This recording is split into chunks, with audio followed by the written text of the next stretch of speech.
Is Christian von Koenigsegg. I am the CEO and founder of Koenigsegg Automotive in Sweden. It's a great honor and pleasure to be here today as we are re-entering the US market for the first time in 5 years. It's also our 20th anniversary this year. I started Koenigsegg 20 years ago in 1994, so it's a really good time for us to come back into the US market. So for those of you who are not too familiar what we're doing, we're producing these very extreme, low volume, high-end, so-called hypercars out of carbon fiber.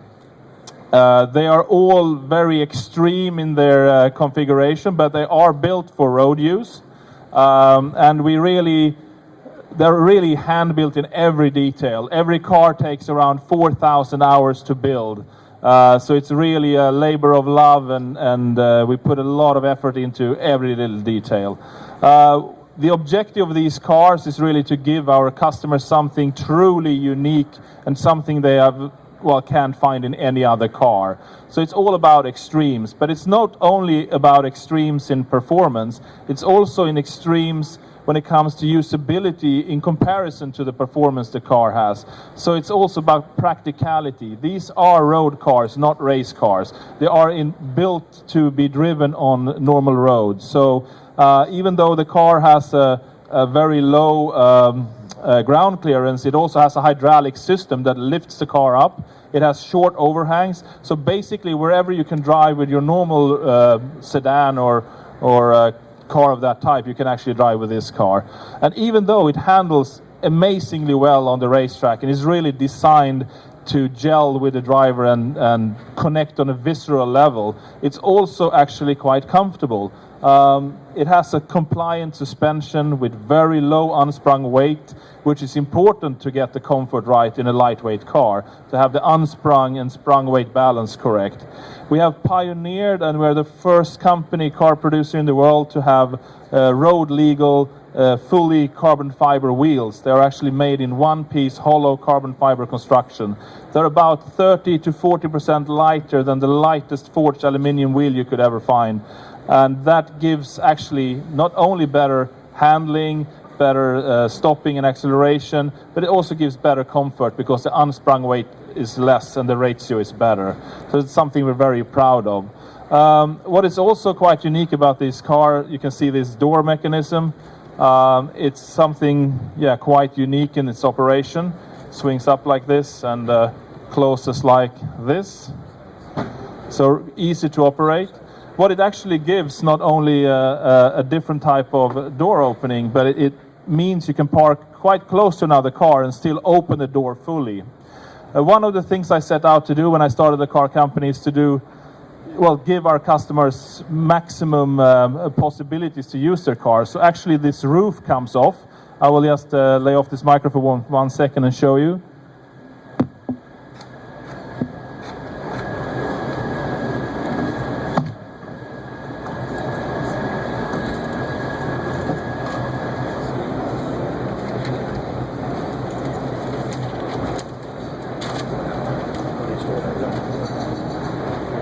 So now the car is not a coupe anymore, even though with the roof on it's really a coupe with no giveaways that it's a targa top or a convertible.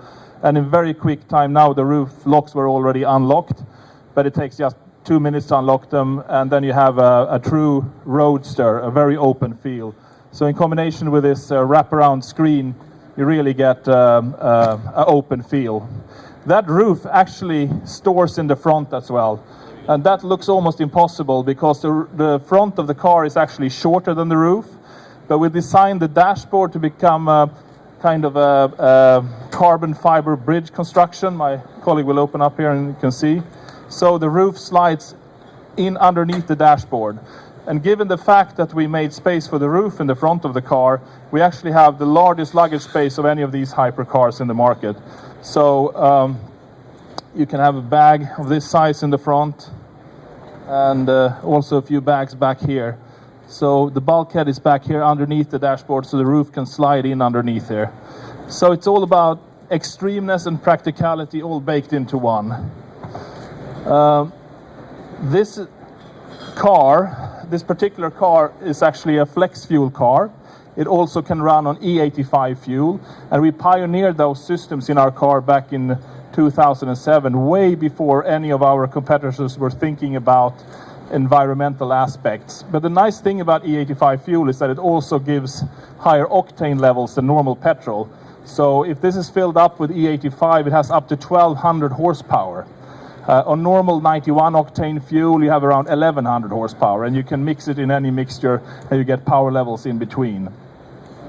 The car is really, in every aspect, constructed, designed, and built by us in our little factory in Sweden. We even design and put the engine together and test it in our factory. We have the most extreme production engine in the world when it comes to size, weight, power for the weight and size. And we have the highest cylinder pressure of any production engine in the world. And it is designed to comply with all emission regulations around the world.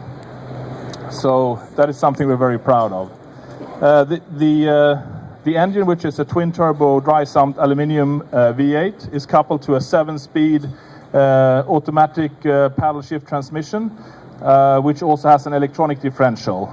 So the drivetrain is very sophisticated. It also comes with traction control, stability control, ABS, airbags, anything you would find in a normal car, we also package into this extreme car. You have satellite navigation, Bluetooth telephone, performance meters. We have 3G connectivity, so we can upload and download software to the car. So it's really got all the modern features you would find in mass-produced cars, even though it's produced in extremely low volume. If you have a look at the paintwork of the car, this is an all carbon fiber body. You can actually have the cars come just in visible carbon fiber as this if you want, but this is a painted car. We have 7 layers of lacquer, and it's all wet sanded to give this very high gloss, absolutely no orange peel look, which we're very proud of. It actually takes 350 hours just to polish the paint with a wet sanding process to get this kind of result. This is the Agera R model, and just a month ago we also presented in the Geneva Motor Show a car called the 1-to-1, which is something we're very proud of. It's a track-focused car, but still road legal, and it has 1,360 horsepower, which is exactly 1 megawatt, and it weighs in kilograms, 1,360 kilograms curb weight. So we have 1 horsepower per 1 kilo of car weight, curb weight, which is unheard of. That car we don't have here today. It's on its way to the Beijing Motor Show, which starts next week. But there will be a car coming stateside in a few months' time, and that we're very proud of. So that's it for me today. So if you have any questions, I'll be happy to answer them. Thank you.